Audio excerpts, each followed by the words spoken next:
This is the Moonlight Graham Show, a freewheeling conversation with the role players, the underdogs, and guys with flat-out great stories in sports. Hello and welcome back to the Moonlight Graham Show, where we celebrate the role players, the underdogs, and the great stories in sports. And last Friday, it's the Friday after Thanksgiving. One of my favorite pastimes is sitting down to watch the Iowa versus Nebraska football game. Of course, I don't have a dog in this fight. I'm neither an Iowa nor a Nebraska football fan. So for me, the game is a win-win situation. Whoever loses, that fan base is mad. It's a win for me. I really enjoy watching that game every year. And so as I'm watching that game, at the end of the game, if you watched it, you see a walk-on kicker come on for Iowa. This kicker, nobody even knows who he is. He hasn't played all season. He comes in only for his first kick of the year, a last-second kick for the last regular season game of the Iowa football season, and he beats Nebraska to send Iowa to the Big Ten championship game where they play this weekend against Michigan. They're huge underdogs in that game.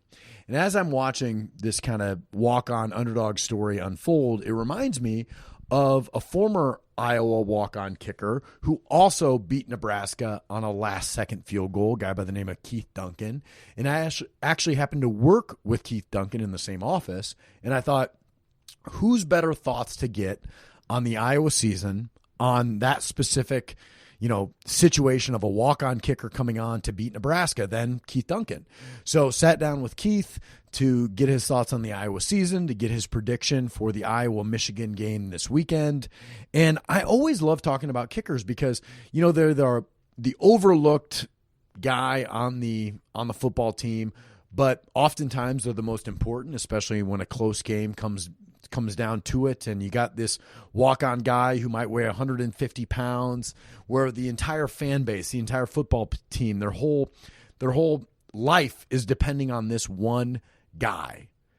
And that's just a fascinating thing in sports, especially in football. That's such a macho sport.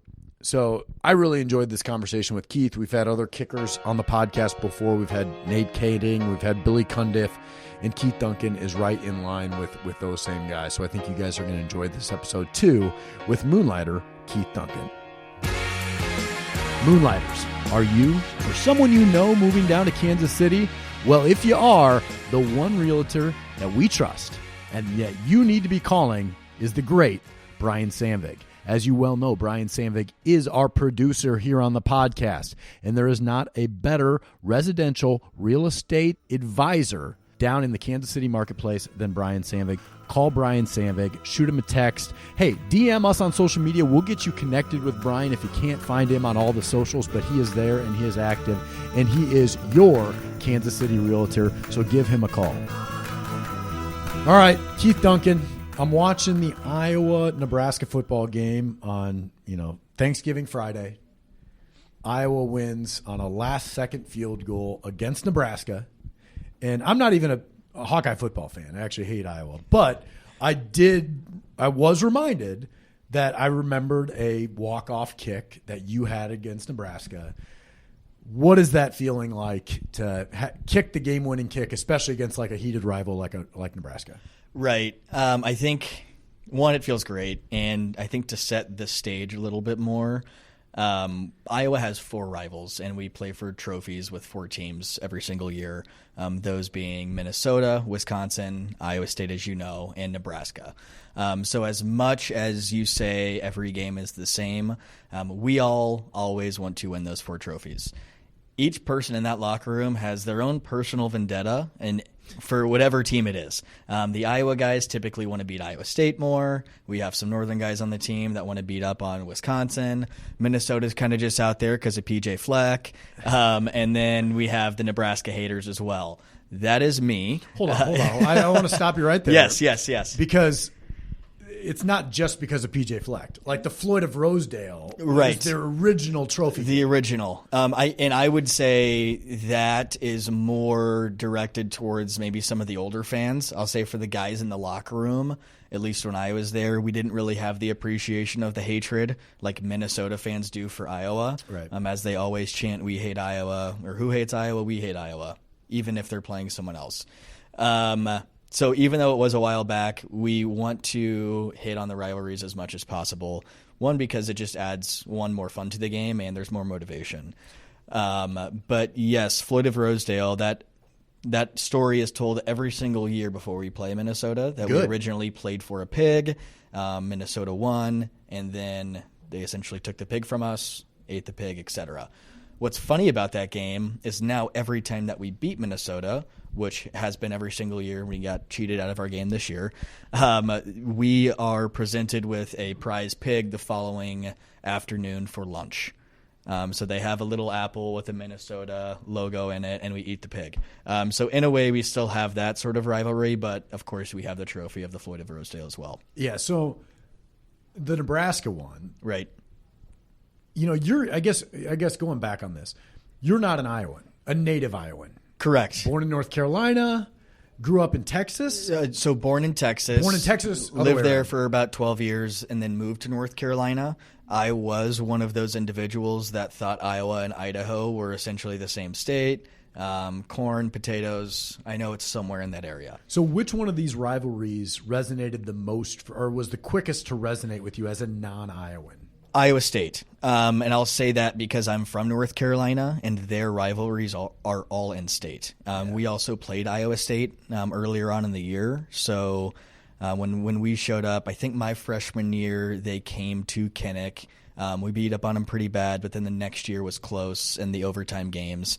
And that's where I really started to see the rivalry of Iowa State. My favorite part, probably one of my favorite places to play, is Jack Trice.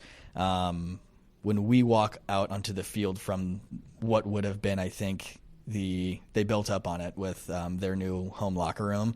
We'd walk out and we'd pass that big hill with all the kids. I'm like, oh, that's cool. They have Iowa State jerseys on. They're good fans here. And then they start flipping you off and start saying stuff about your mom, and it's hilarious. The little kids. No, okay. You I really am- had some little kid flip you off at 100%. I'll say little kid as in he was probably 10 to 12. I mean, that's pretty little. Pretty little. In addition to, and we drove our bus in, and I'll never forget this, we drive our bus in, and the tailgate scene at Iowa State is incredible. It's really cool. And I'm looking forward to the renovations as well. But there was a mom walking her kids in the double stroller, and she saw the Iowa bus and turned and flipped the birds. Nice. And I thought this is going to be fun. So that's what I thrive on. I love that sort of aspect of college football that I don't think you see at any other level, is truly the rivalries, because the fans could have been, they feel a part of the program because they could have gone to school there. Well, you're still saying we. That's right. I mean, you're doing it right now. That's Keith. right. I am.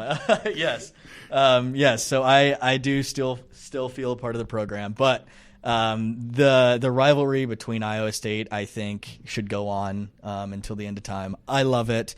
So Iowa and Good. Nebraska. Hey, I like that you're saying this. I do. I don't want to get to the point where we're losing the Iowa State game. Agree, and I think it's really good for the state. Other than the game, there are a lot of things that happen outside of it, whether it be nonprofit events, etc. The tailgating is so much fun. There's always some connectivity between family members or whatever. I think it's really good for the state.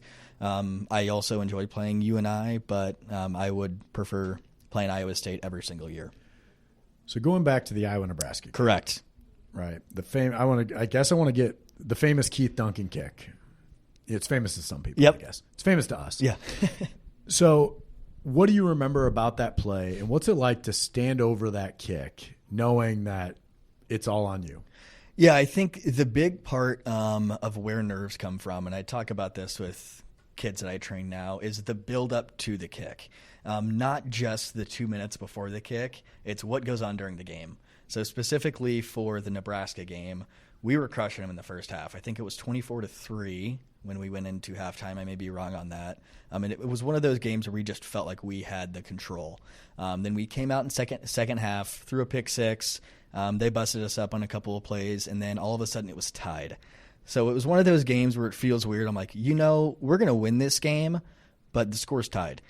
So again, Big Ten football always seems to come neck and neck, specifically with the Iowa games.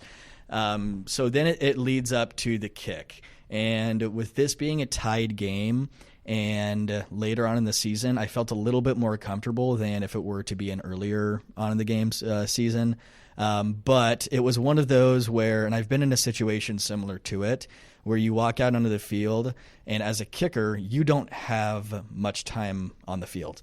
So it's 10 seconds out there to go kick an extra point. You're off the field for 20 minutes. You never know when your next opportunity will be. Just so happened that my last field goal or extra point in the first half, I had to wait an extra 2 hours to go, then kick a game-winning field goal. So it's all about the build-up to the kick. So then walking out onto the field, just try to take in as much as possible. So that's my goal. It calms me down. It also gives me energy and adrenaline to go out and kick. But it happens so quick. And how much is it in your mind knowing that this is like – does the game-winning kick, and I know it's all about the mental. I mean, this is why you work on the mental side of the game. But even though like you're going through all this stuff saying, hey, we got to make it just like the kick, just like the kick, just like every other kick, you know in your head this one means more. It does. And you're right. And however much training or mental training you try to do, you know that one means more. For myself included that year, I had an opportunity to win the Groza. And that kick meant a lot in that scenario, and I knew that going into the kick. But first and foremost, this one's for the Groza. Yeah, right. Didn't end up winning, so it didn't matter in the end. But it was one of those. At the end of the day, we had to win the football game. So that was my mindset walking out on the field. And through the development from just freshman year to then it would have been junior year, training my mindset, it's what do we need to do and how do we do it? So like what I like to think of is task focused and solution oriented. So what are the tasks that you need to do to get the solution desired? This is follow the process. You're just follow the process. Matt Campbell right now. Yeah, that's right. I am Matt Campbell sitting in this chair. So that's really what it came down to. It's what are the two things that I need to do to hit the kick that I want? And that's what it came down to. We had a timeout in there, which gave me an opportunity to hit a practice field goal, which was fun. But did you make the practice? I did, yes. So it's what like, oh, shoot, I hope the next one goes in too. What are the two things? So I would say it's all individual, and that could change throughout the week. For me, I like to think about an action item that will put me in a better situation to make the kick. So rather than walking out onto the field and thinking, I hope, give yourself and your brain an action item to do. So it's more of a positive outcome rather than hoping for something. So for myself, it was stay tall and extend. Okay. So stay tall is my body posture. Extend is leg getting through the ball, throwing it at the target. I knew that if I did those two things, it gave me the best outcome to make the kick. Yeah, I like that. So when you're watching the Iowa-Nebraska game this past weekend. Right. Okay, two things I want to talk about. Mm-hmm. First of all, the starting kicker, like I wasn't watching the game all that closely, but other people are texting me like, this guy's got the yips. Right. Like I thought it was like, oh, a couple of field goals got blocked. I didn't think this was the kicker's issue. Yep. Right. And so I want to talk about that. And then the other thing before I forget, I want to talk about the cold kicker who we haven't seen at all. We didn't even know this guy was on the roster, gets tapped to come in and kick the game winning kick. So starting with like the kicker yips, as you're watching this game, what are you seeing happening to Iowa's kicker? So what I see was, again, kind of a combination of the last couple of weeks. I probably see it differently than maybe just the average fan because I'm looking at fundamentals and stuff, to where I've seen Drew's fundamentals maybe change. Drew, the starting kicker, from week one to week now, whether it be good or bad. His goal, and to give a little bit more of a background, Midwest conditions aren't fun to kick in, especially later on in the year. It's cold, it's windy, snowy. Nebraska was very windy that day. So as a kicker, our job is to, again, task focused and solution oriented. What am I doing to give myself the best outcome? Drew's position was probably trying to drive the ball a little bit more. When you drive the ball, because it was windy. Correct. Goal, get the ball in the net as quick as possible. Right. But you kick it lower when you're trying to drive it. Correct. And maybe Nebraska saw that because the last couple of weeks we had some blocked kicks and his ball typically stays a little bit lower. So they had a great game plan for Drew specifically as a kicker. I will say that I think both of the kicks blocked There may have been some leaping over the line that could have came from a penalty, but I'm an excuse guy for the kickers. But at the end of the day, they got blocked. His ball stays low. And so I'll say there's kind of unit to blame as well as... But you can jump over the line. You just can't vault, right? Correct. Or you can't get vaulted off somebody else or Correct. get launched. Correct. You can't get launched. You can't put your hands on the back of the lineman is my understanding but like of me the as rule. an athlete can just jump up. You can jump over. You can catch Yeah. the ball and run it the other way. Yeah. Absolutely. But again, I'm a kicker, so I'm going to try to make as many excuses as possible for the missed field goal. So you saw this happening. You're like, oh, he's hitting line drives, and they're blocking them. Yep. So interesting enough, Nebraska did that to myself in the game-winning field goal. They had like a third string, and I'm just now remembering this, third string quarterback that was 6'11", and they brought him on for that last kick to try to do the same thing. Did you know they brought him on? I could see it, yeah. And so you thought, I got to get this one higher. Not necessarily. I knew that my ball flight was kind of because you got in your line. two tasks. Had my two tasks. I knew Stay that, tall, get through the ball. Right. External environment walking out on the field, I'm not going to change anything, even though he was a big, big dude. So when you're watching the game, outside of just what Drew's ball flight has been doing, did you think he had the yips? Because that's what people are texting me is like, this guy's got the yips. Do you think it got to that territory with him? I don't think so, because I've seen the yips in another individual. I'm not going to name them. But I don't think Drew has the yips. He'll kick again this Saturday for the Big Ten Championship, and he'll be fine. I think it was a learning lesson for potentially preparation, and it was probably good for him to go through some of that because he probably doesn't like it right now, but it may in the next year or 2 years could have been a positive outcome just because of all preparation stuff. But to the extent of yips, no. At the end of the day, I'd like to see the ball if it didn't get blocked, and then I could tell you if he has the yips. Yeah. But he'll be fine. So then the walk-on comes in. Yep. Nobody's ever heard of this kid before. He hasn't kicked all year. Right. I mean, I thought it was one of the craziest things ever. When you see that, you're running through how hard it is. The average fan says anybody could make this kick, right? Because that's what everybody that has never kicked says. That's what I say. Like, anybody could do this. Right. So when you see him come in, what was going through your head? I was thrilled. One, because his story is awesome. Marshall is an engineer student at the University of Iowa right now, kicked at Central Michigan. With some of the gambling losses that we had left throughout the beginning of the year, left us some vulnerability in the kicking spot. We only had Drew, so it was kind of a race to see if they could pick anyone up. The race to an extent of some of the coaches calling at me at 2 a.m. saying, hey, we need someone bad. Via compliance rules, they weren't able to go and grab a transfer from anywhere else. So their only opportunity to get a kicker was someone that would have been on campus.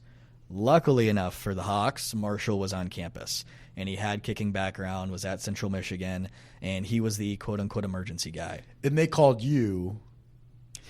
Just knowing that you work with a lot of kickers. Yep. You got a good network of kickers out there. Did you know him and he was on campus? Because, they didn't know this? Did not know this, and I don't know how they got connected with Marshall. I did not know Marshall, but I'm glad they got connected with him. And just kind of chatting with some of the guys and the coaches after the game, they would not have given Marshall that opportunity unless he was, one, prepared for it, and two, just a good teammate. Yeah. So how that situation was is if there was a 50-yard field goal, Drew would have taken it. If it was anything shorter, Marshall would have taken it. So the interesting part was similar to, I'll say like my Michigan game in 2016. There, C.J. Beathard had a big run setting us up for the field goal, which allowed me to take it. If it wasn't myself, it would have been Miguel, the other kicker at the time, with the longer field goal. In this situation, we had a big run, which allowed Marshall to take it. If not, Drew would have taken it. So the whole outcome of the game could have been changed just on some very little details that maybe the outsiders or outside doesn't see. In high school, you made 5 field goals over 50 yards. In college, you made zero field goals over 50 yards. Yep. What happened? I don't know. So I only had 3 opportunities, and it was only in my senior year that I could have kicked 50-yard field goals. 2 hit off the post. The other one I missed. So yes, that still haunts me to this day. Well, you also missed the ones that hit off the post. That's right. We're not counting those as makes. Those were misses. Those were 2 of the 3 misses. And there was never that barrier. I think I had like 4 of 49-yard field goals. Oh. So I remember lining up a 49-yard field goal one time and trying to push back the spot. And the holder's like, no, we're right here. So I wanted the 50 bad, but it never happened. Yeah. Is there if you look at the history of like kicking accuracy, every year, kickers are getting more accurate all the time. Like you look at the Hall of Fame kickers, Lou Groza, Pete Stoyanovich, like all these guys from like the Tecmo Super Bowl era in the NFL, nobody was making anything. Right. And nobody, like a 40-yarder was like a coin flip. And now like, the Nate Kadings of the world, the Billy Cundiffs, we've had those guys on the podcast, even like Justin Tucker. I know hasn't been a good year for Tucker, but Tucker just was like totally reinvented the kicking game. Right. And now, even 50-yard field goals for NFL guys are automatic. Even for college guys, we're seeing more and more. So what is it about, like, has it just been an emphasis on it? Has it been soccer? Like, what's leading to this accuracy? Yeah, I think there's a lot of things, and you mentioned soccer being one. We're starting more and more to see soccer guys move over to kicking or football because there's more opportunity for them. The Cowboys kicker, right? Right. Yeah. He's hasn't kicked a field goal until he played for the Cowboys. I think he was USFL a little bit before that, but he's crushing it. He hasn't missed a field goal this year. We'll see tonight. I think he's playing. But yeah, to your point, I think there's been more of an emphasis on it. And just like everything, kids are getting more talented quicker, and that's just the nature of our world. And there's been more of an emphasis, whether it be coaching. Schools have started to see more of a value in it. So I think from a scholarship standpoint, getting into college, kids are starting to focus in more on it. There's more recruiting efforts for kickers and punters. So at the end of the day, yes, there's been more of a focus on kicking and punting, which I think has helped that. Why aren't you the Iowa kicking coach? Because they don't have one, right? They don't, and so who they have is LeVar Woods, right? Linebacker, yes, linebacker, special teams guy. Was in the NFL for a little bit. I'll say never kicked a field goal in his life. Never kicked a field goal in his life. Why I think that is the best situation for a kicker in college is because Coach Woods, one, is awesome. I'd love to see him be the next head coach when Coach Ferentz put it on record when Coach Ferentz is done. In the coming years, I'd like to see Coach Ferentz coach for a little bit more. But yeah, LeVar Woods is an observer, and I think that's his number one strength. Is regardless of if he knows anything about kicking, every kicker, and you can think about a golf swing, they're all going to have a different type of swing. And you don't want LeVar Woods, who has never kicked a field goal, and he'll say this to you as well, he's not going to tell you what to do. He's going to notice things. Hey, I notice you're doing this differently. Hey, I notice you're doing this more often. For Drew, for example, he could say to Drew, hey, I noticed that you're bouncing to the ball a little bit more rather than staying on the balls of your feet. When you bounce to the ball more, could think of a lower trajectory ball. So that is Coach Woods' strength along with just organization. So I did not have any coach my freshman year. It was Tyler Kluver, the long snapper. And then we brought on LeVar Woods to sit in our room and help us out. And the big part, and I think the big part of my jump just personally, was the organization. Here's what you're doing today. What do you want to do today? What are your 3 goals for the week? How do we get it done? Let's go do it. So you had a plan going out to practice, which increased your preparation, which obviously increases success, rather than going out there and kicking and you got 2 hours on the field. Well, yeah, I mean, that's obvious, but it does seem like with the size of business that college football programs are, right, that they wouldn't have a specialized coach for the most specialized point scoring position in the sport. So I do help out a little bit. I don't get paid for it. I'll put that on record as well. I do not get paid for this via no compliance issues. I think what I do just personally is run a business on the side where I do train kickers and punters. I think my value, as much as I love the Hawks, I see more value, and I have I like to do it more, is see the younger kids' growth. So I think that seeing the middle school and high school and college kids transforming them into better kickers, getting them ready for college, whether it be mentally and physically. That's my passion, and that's what I love. But I still do help the Hawks. I get out there and run the specialist camp and do all that. But what's the one or two most common mistakes you're seeing with either young kickers or even kickers, college and pro guys when they're missing? Like, what are they doing wrong? Because everything looks the same to me. Correct. So if you are, again, the average fan sitting on the couch, and I'll say this for me for quarterbacks, right, or wide receivers, I don't know anything. So it's like, oh, bad throw, whatever. So for kickers, I'll say the one thing that you typically see for a right-footed kicker is a right miss. So whenever you see the ball spin quicker than normal, that means you caught it off the toe.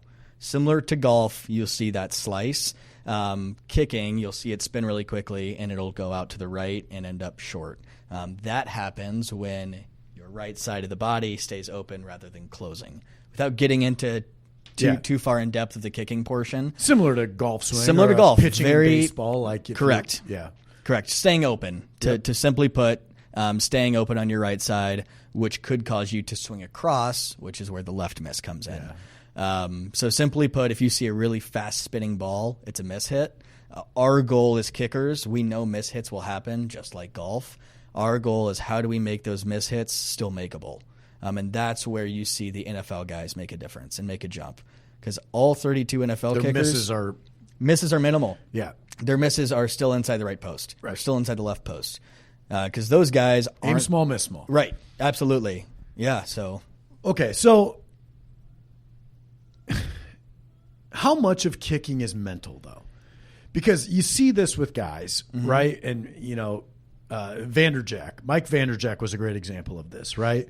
Whereas, that guy was the best kicker ever until he wasn't. Right. And then when he wasn't, he was out of the league in almost no time. And it's like when things go bad, it's so bad. But, the NFL is almost like, and I know a lot of teams have this philosophy, let's ride this guy for as long as he's good, and then as soon as he's bad, we're going to dump him, and we'll bring 5 guys in this next week, and we'll sign the next guy. Right. And we'll just move on because, remember Cairo Santos, right? First-round pick. Or not Cairo Santos. Who was the guy that from Florida State? Roberto Aguayo. Roberto Aguayo, right? Best kicker in the world until he wasn't. Right. And then never got it back. Santos, I guess, was an example too. But how he's got it, it came back. And we've seen very few kickers be great, suck, and then be great again somewhere else. So why is that? So it's got to be a mental thing, right? Big thing for me is routine, and I think routine ties into the mental piece. To hit on the mental piece, it's funny because there's different ways to have a strong mental approach. So I think the best piece of advice that I got in college was, what do you classify as mental toughness? The high school coach would say, just be mentally tough. That means just, doing whatever you need to do, suck it up, all that fun stuff, right? We had a psychologist come in, sports psychologist, and say, your definition can be whatever it is. Typically what I think the best definition for that is thinking about what you need to think about in any situation. So if you're in any situation and you can control your thoughts, that's mental toughness. And relaying that to kicking, I think your mental side of kicking fits in with your personality. So again, what I just see kind of just with an abundance of high school and the college kickers, I'll say for my personal approach, when I was at Iowa, it was myself and Caleb Shudak. I am, I'm out there. My personality is kind of large. I talk too much, all that fun stuff. Caleb, engineer, analytical, etc. That's how we do kicking differently. So during the games, I am free-flowing. I'm listening to music, watching the Pancheros burrito lift, whereas Caleb is thinking, okay, the wind's going over here. I'm doing this at this certain second of the time. Here's what my routine looks like on first down on this part of the field. Here's what my second down routine looks like. He is very analytical. For me, that does not work because I get in my head. So there's different ways to approach quote-unquote mental toughness in the mental game of kicking. At the end of the day, for the NFL, it stands for not for long. So that's the joke for kickers, is we're very replaceable, and there's only 32 of us. So you don't really see kickers on practice squads like you do other positions.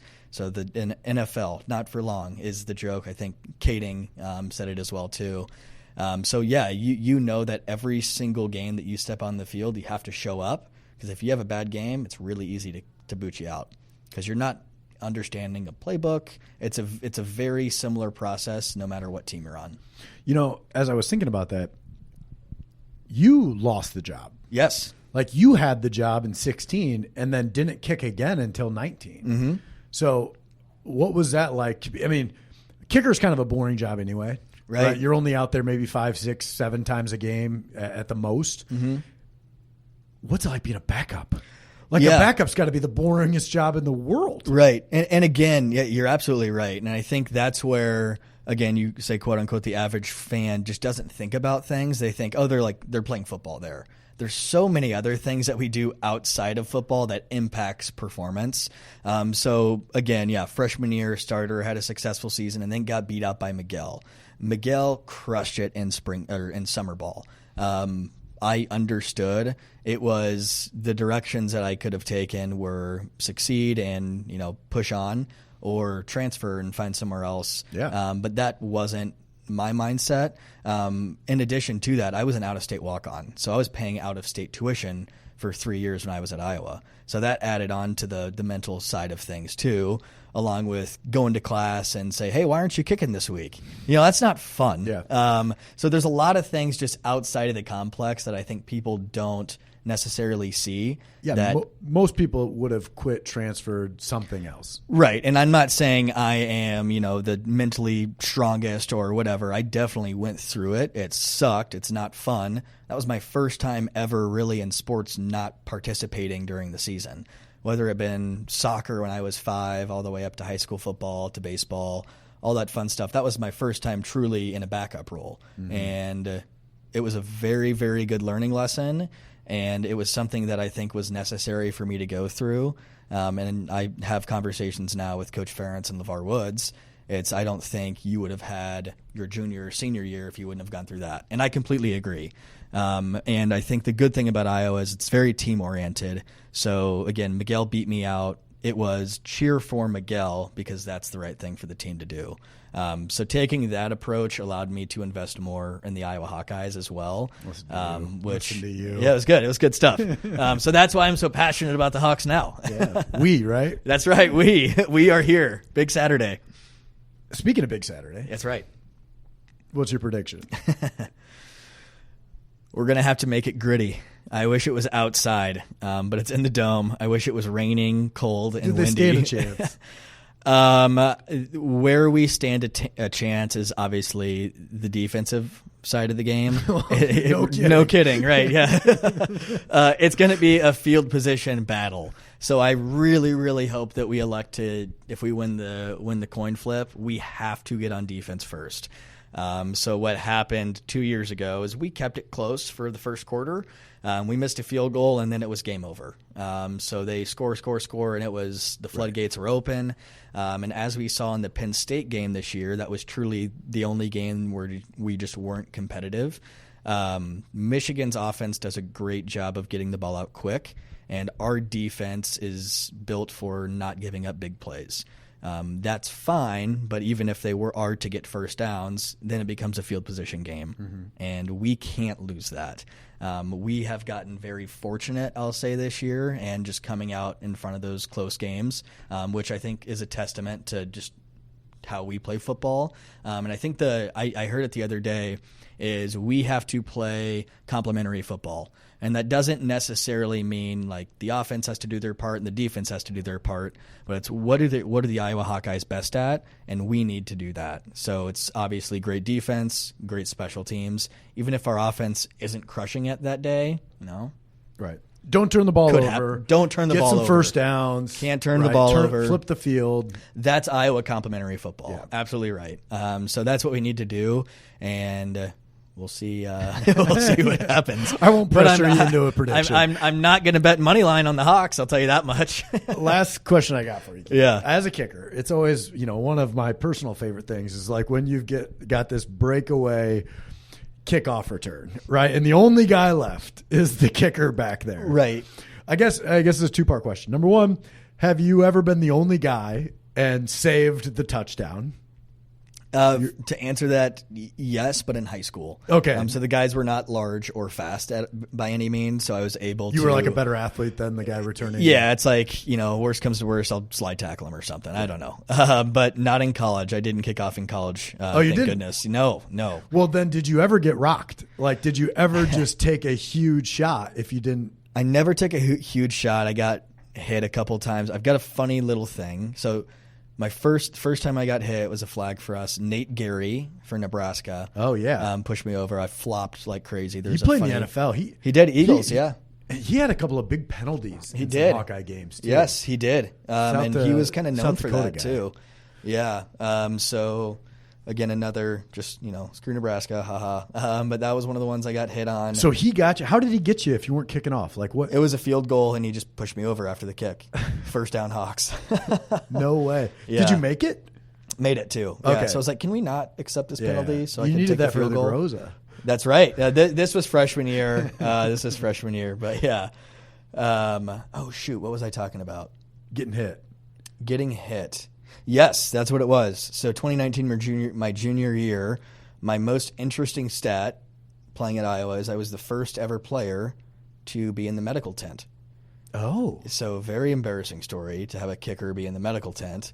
But I got like stepped on after a field goal at Wisconsin, and my foot just boiled up. So it was just black and blue, and I was limping on the side, and they're like, okay, let's go over here. The kicking foot? Yeah, kicking foot. So I could not have kicked. Fortunately, it was the last kick of the game. We got screwed on a 2-point conversion, but I won't get into that. But they're like, yeah, just come over here, sit on the bench. I was like, okay, fine, check it out. Then they threw up the medical tent. I'm like, no, we can't do this.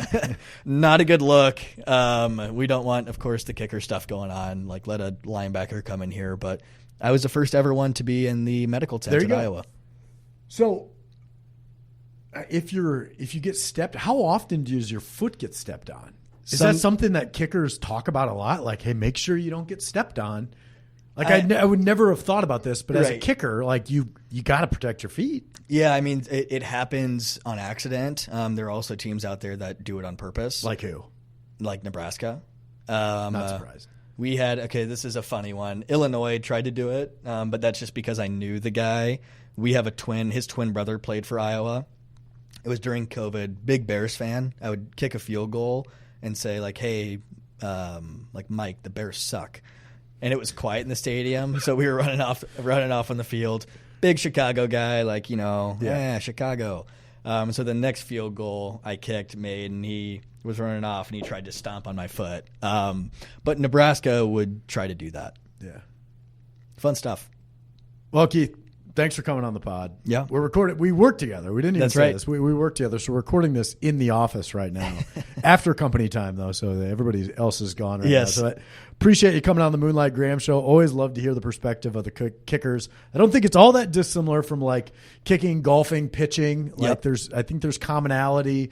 Not necessarily all the time in body movements, but in mental preparation. So I always like talking about kickers. Yeah, it's a lot of fun. There's a lot of underdog stories, too, with it. So, yeah, thank you for having me on. It was a lot of fun. You bet, Keith. Yeah. It's Moonlight Graham, yeah.